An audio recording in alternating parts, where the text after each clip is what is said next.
పవన్ కళ్యాణ్ ఒకప్పుడు ప్రతిపక్షంలో ఉన్నప్పుడు జనసేన అధినేతగా ఆయన కూటమిలో భాగస్వామ్యం కానప్పుడు చాలా యాక్టివ్గా ఉండారు. అప్పుడు ప్రభుత్వం మీద ఆయన చేసే వ్యాఖ్యలు కానీ, ప్రభుత్వం మీద పోరాటాలు కానీ, అప్పట్లో రైతులకు ప్రధానంగా కౌలు రైతులకి ఇంటింటికి వెళ్ళి ఆయన సొంత జోబుల డబ్బులు చనిపోయిన కౌలు రైతుల కుటుంబాన్ని పరామర్శించి ₹1,00,000 చెక్ ఇవ్వడం కానీ, ఇవన్నీ చాలా అద్భుతం. ఆయన అందరూ మెచ్చుకున్నారు. అది నమ్మే ఆయన ఎప్పుడైతే కూటమితో ఆయన జత కట్టారో ఆయన్ని నమ్మి ఒక రకంగా పవన్ షూరిటీని నమ్మారు.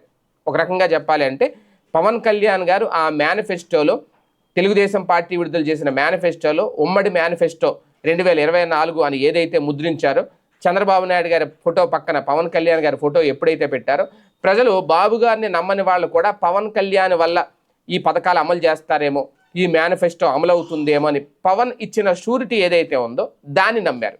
ఇప్పుడు ఏమైంది పవన్ షూరిటీ? ఇప్పుడు పవన్ కళ్యాణ్ గారు దాని మీద మాట్లాడుతున్నారా? పవన్ కళ్యాణ్ గారికి తెలుసా సూపర్ 6 హామీలు ఎన్ని అమలు అవుతున్నాయి, ఎలా అమలు అవుతున్నాయి, అమలు కావాల్సిన ఇంకా ఎన్ని ఉన్నాయి?